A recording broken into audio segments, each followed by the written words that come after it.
안녕하세요. 서울중학교 기말고사 수학 전략 및 분석 설명을 맡은 홍성현입니다. 오늘은 중2, 중3 수학 기말고사를 어떻게 대비해야 되는지, 그리고 예년 기출은 어떻게 나왔는지에 대해서 설명해 드리도록 하겠습니다. 우선 목차는 다음과 같습니다. 서울중학교 시험의 전반적인 특징을 설명을 하고 중2, 중3 순으로 설명을 하고 마지막으로 이제 우리가 시험을 어떻게 대비해야 되는지에 대해서 간략하게 설명을 해드리도록 하겠습니다. 네, 우선은 서울중학교 기출 특징입니다. 중2, 중3 나눠서 준비를 했는데요. 중2의 경우에는 객관식 20에서 21문제, 서술형 3, 4문제 정도 그렇게 출제가 되었는데 작년 기말고사에만 객관식 25문제가 출제되었습니다. 네, 특이사항으로는 이제 일반적으로 단원 순서대로 앞에서부터 쭉 이렇게 나열이 되고, 그래서 예를 들어서 연립 1차 방정식 쉬운 거에서부터 어려운 거, 1차 함수 쉬운 거에서부터 어려운 거, 이런 식으로 배치되어 있다라고 생각하시면 될 것 같습니다. 네, 그리고 연립 1차 방정식 단원보다는 1차 함수 단원의 비율이 월등히 높게 나왔고요. 그리고 중3의 경우에는 객관식 21문제, 서술형 3문제 정도로 출제가 되었고, 네, 중3의 경우에는 단원 순서 상관없이 앞은 쉽고 뒤로 갈수록 어렵게 그렇게 출제가 된 것을 확인할 수 있습니다. 네, 그리고 2학년, 3학년 둘 다 전반적으로 지문의 길이가 길어지는 추세다라고 볼 수 있겠습니다. 그럼 우선은 2학년부터 먼저 살펴보도록 하겠습니다. 중학교 2학년, 이제 4년치 기말고사를 제가 분석을 해봤는데요. 네, 전체 문항수는 이제 보통 23문제에서 25문제, 24문제 내외로 출제된다라고 볼 수 있고요. 각 단원별로 연립방정식 약 8문제, 1차 함수 약 16문제 정도 출제되는 것을 확인할 수 있습니다. 그래서 서술형은 5문제, 4문제, 3문제, 그리고 24년에는 전 문항 객관식으로 출제되었는데 아마 이번 기말고사 같은 경우에도 서술형이 그래도 한 3문제 정도는 있지 않을까 예상을 해봅니다. 그리고 체감 난이도상 제가 4년치 풀어봤을 때 21년도 기출이 제일 어려웠었고요. 그리고 순서대로 22, 24, 23, 21 이 정도 난이도로 이제 출제가 됐다라고 볼 수 있습니다. 그래서 기말고사 특징을 말씀을 드리면은 연립 1차 방정식 단원이 3분의 1 정도로 적게 나오는데 이제 활용 문제를 길게 내면서 체감 난이도상 엄청 쉽지는 않고요. 그리고 연립 1차 방정식과 1차 함수 개념을 묻는 문제가 항상 출제되었습니다. 그렇기 때문에 개념에 대한 철저한 준비가 필요합니다. 그리고 1차 함수에서 그래프를 식으로만 주고 내가 직접 그림을 그려봐서 풀어야 되는 문제가 자주 출제된 것을 확인할 수 있습니다.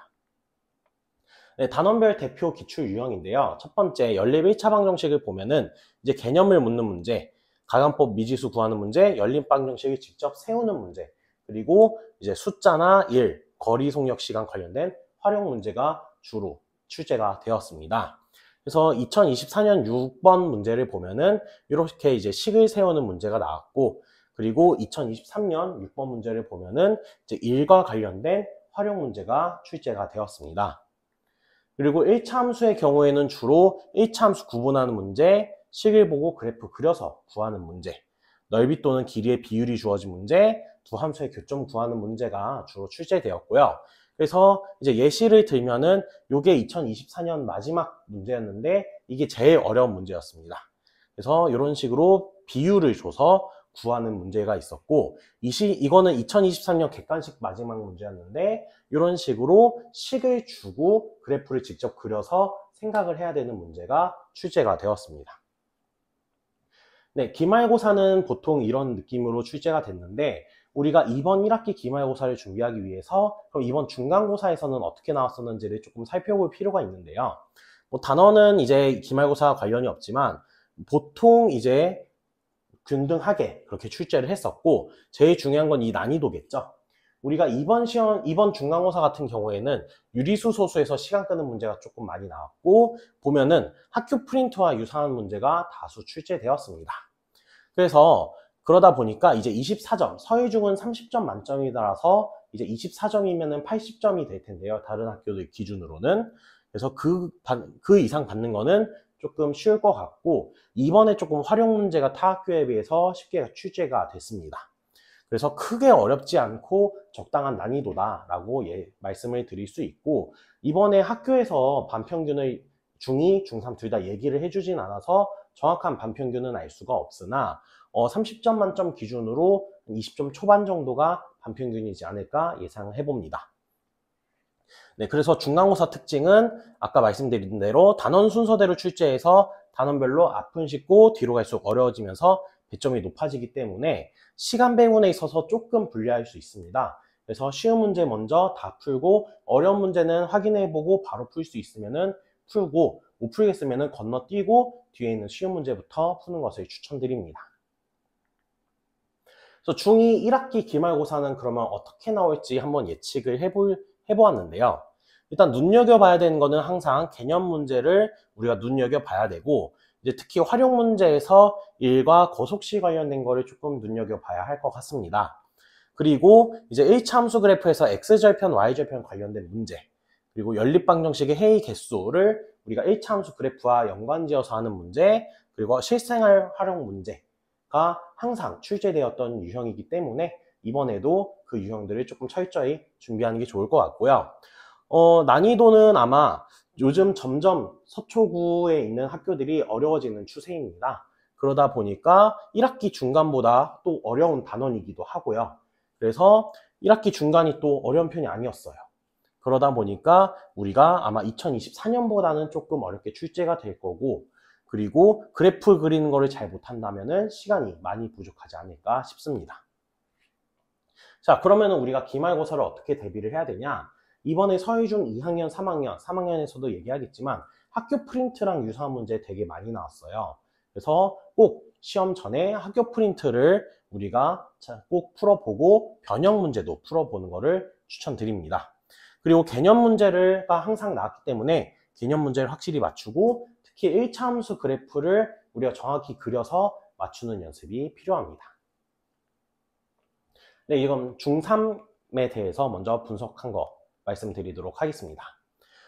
중3의 경우에는 최근 4년간 27, 28, 24, 24 문제 이렇게 나왔고, 아마 이번에도 한 24, 5문제 정도 나오지 않을까 예상합니다.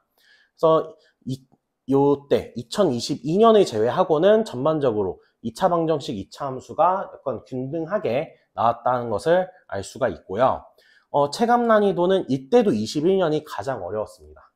21년 어려웠고, 22년 그거보다 쉬웠고, 23년 쉬웠고, 24년이 이거보다는 조금 어려웠으니까 아마 이번에도 24년보다는 어렵지 않을까 예상을 해보고요. 네, 4개년 기말고사 특징 말씀드리면은 방금 말씀드렸던 것처럼 22년에는 2차 함수가 극단적으로 좀 많이 나왔었는데 22년 제외하고는 거의 대부분 반반의 비율로 출제가 됐습니다. 그리고 2차 방정식 활용이 조금 쉽게 낼 수도 있긴 하지만 쉽지 않게 나왔었고요. 그리고 2차 함수 그래프를 주는 문제가 23년까지 많이 나왔는데 24년에는 2차 함수 그래프 준 게 한 문제밖에 안 나왔습니다. 그래서 이번에도 식을 주고 이거를 직접 그래프를 그려서 확인해야 되는 문제가 좀 많이 출제되지 않을까 예상을 해봅니다. 그래서 2차 방정식의 경우에는 이런 식으로 활용 문제가 좀 길게 나왔었고요. 그래서 또 우리가 2차 방정식에서 서술형이 나오면은 제곱근 또는 완전제곱식 이용해서 푸는 문제가 이런 식으로 출제가 되지 않을까 감히 조심스럽게 예상을 해볼 수 있습니다. 그리고 2차 함수의 경우에는 이제 개념 묻는 문제도 항상 나왔고, 조건을 주고 2차 함수 식구하는 거, 2차 함수 그래프랑 이렇게 사각형을 주고 관련된 그림 줘서 푸는 문제, 그리고 지문이 긴 2차 함수 그래프 문제가 조금 자주 출제가 돼서 이런 식으로 지문이 길게 나왔을 때 우리가 끊어서 읽어서 각 조건에 맞는 이제 식을 세우는 연습이 필요하다라고 말씀할 수 있겠습니다. 네, 4개년치는 이 정도로 말씀을 드릴 수 있겠고요. 그리고 이번 1학기 중간고사에 대해서 조금 말씀드리면은, 네, 단원별 문항 비율은 참고로 봐주시면 될 것 같고요. 전반적인 난이도가 좀 중요하겠죠. 이번에도 앞은 쉽고 뒤로 갈수록 어렵게 출제를 했는데, 이번 서희중 3학년 1학기 기말고사도 마찬가지로 앞은 쉬우면서 배점 낮고 뒤로 갈수록 어렵고 배점 높게 나오지 않을까 싶습니다. 그리고 이번에 서술형 문제들은 매우 쉽게 나왔고요. 그리고 객관식 마지막 4문제가 조금 관건이다라고 말씀을 드릴 수 있습니다. 그래서 예년에 비해서 난이도가 조금 올랐고 100점 맞기가 좀 어려운 시험이었고요.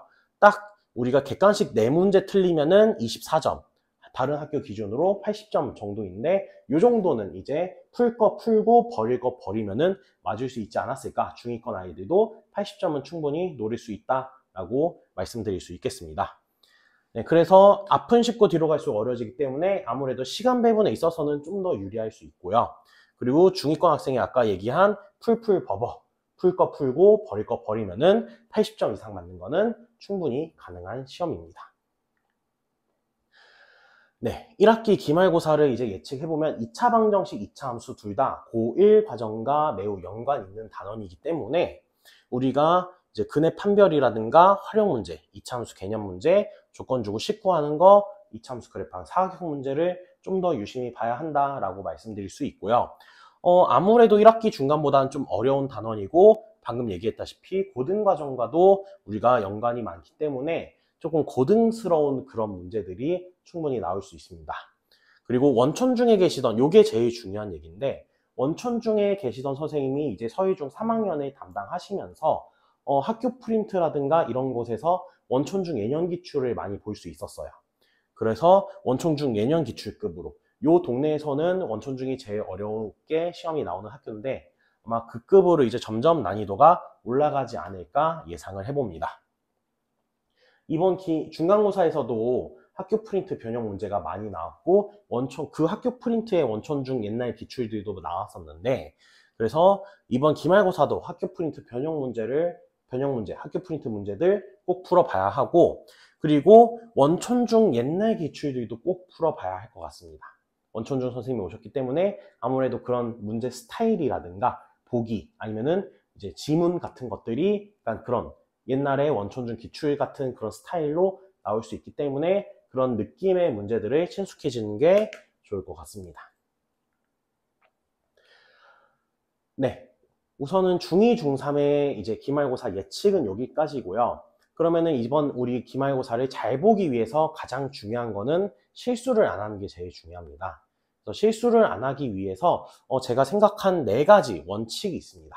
첫 번째, 문제 조건을 꼼꼼하게 읽어야 됩니다. 우리 아이들이 문제에서 묻는 게 뭔지, 조건이 뭔지를 표시하면서 안 읽고 그냥 쭉 읽다가 이게 뭔 소리지? 하는 경우가 많은데, 항상 끊어서 조건을 꼼꼼히 읽어보고 그거랑 이제 이어지는 게 풀이 과정 단계별로 우리가 정리를 해서 여기까지는 어떤 식이 나오고 여기까지는 어떤 식이 나오고 이런 식으로 우리가 중간 계산 과정까지도 이제 정리를 하면은 좋을 것 같습니다. 그리고 계산 실수, 아이들이 제일 많이 하는 게 계산 실수인데, 이 계산 실수, 특히 부호라든가 인수분해 실수하는 것들, 이런 것들은 우리가 시험 직전에 계산 실수했었던 것들만 조금 모아서 연습을 하고 좀 더 꼼꼼하게 검산하는 습관까지 들이면은 좋을 것 같고요. 항상 아이들이 시간 부족하다라고 얘기를 합니다. 자, 그래서 쉬운 문제 먼저 풀고 어려운 거는 다음으로 넘겨서 다시 돌아와서 푸는 연습을 해야 되고, 전체 시간, 우리가 시험 시간이 45분이니까 검산할 시간 한 5에서 10분 정도는 우리가 남겨둬서 조금 문제 푸는 것도 빠르게 풀면서 하면은 이런 실수들을 충분히 줄일 수 있을 것이라고 예상합니다. 자, 그러면 우리가 이제 내신 기간 약 한 달 정도 남은 내신 기간에 이제 첫 번째, 조건을 이제 식으로 바꾸는 훈련이 많이 되어야 합니다. 아까 얘기했다시피 지문이 긴 문제들이 이제 많이 나오기 때문에 각각의 조건에 대해서 이제 식을 표현을 하고, 아니면 실생활에 대한 문제도 나왔을 때 이런 것들을 이제 수학적으로 단계별로, 그리고 조건 간의 관계를 우리가 이제 수식으로 정리하는 이런 훈련이 많이 필요하고요. 그리고 2차 함수 단원에서는 특히 그래프를 직접 그려봐서 꼭지점, 축 이런 것들을 활용을 해서 그래프 그리는 연습이 많이 필요하고, 그래프를 통해서 문제를 어떻게 해결할 건지에 대한 연습도 요구가 됩니다. 그리고 서술형이 한 3문제 정도 나오니까 서술형에서 이제 부분 감점 때문에 틀린 경우, 감점되는 경우 많은데, 우리가 서술형 문제의 구조를 파악해서 논리적으로 이제 서술을 하는 연습, 그리고 필요한 것만 딱 쓰고 필요 없는 거는 쓰지 않는 연습까지도 필요하다라고 말씀드릴 수 있겠습니다. 자, 그래서 저희 TOT 학원에서는 이제 다음과 같이 진행합니다. 첫 번째, 저희는 난이도별로 내신 대비 교재를 진행을 해서 아이들마다 편차가 다르기 때문에 순한맛, 보통맛, 매운맛, 이제 더 나아가서 핵매운맛까지 난이도별로 맞춤 교재를 제공을 해서 요거를 다 단계별로 그렇게 문제를 풀리고, 그리고 학교 프린트, 뭐 서희중, 원촌중, 다른 뭐 경원중 다 학교 프린트가 있는 학교가 대부분이고 없는 학교도 있는데, 그런 학교 프린트가 나왔을 때 이 학교 프린트를 분석을 해서 이 문제를 어떤 문제집에서 갖고 왔구나, 출처가 어디구나, 그럼 이 문제를 변형을 한다면은 어떻게 나올 수 있겠구나까지도 저희가 분석을 하고 그런 예상 문제도 제작을 하고 있습니다. 마지막으로 이제 오답 노트, 내가 틀렸던 문제 다음번에 안 틀릴 수 있게 인피니트 오답 노트, 무한 오답을 만들어 줍니다.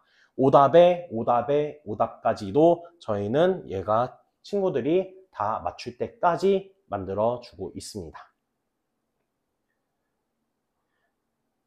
네, 이것으로 서희중학교 기말고사 수학 분석 및 전략 설명을 마치도록 하겠습니다.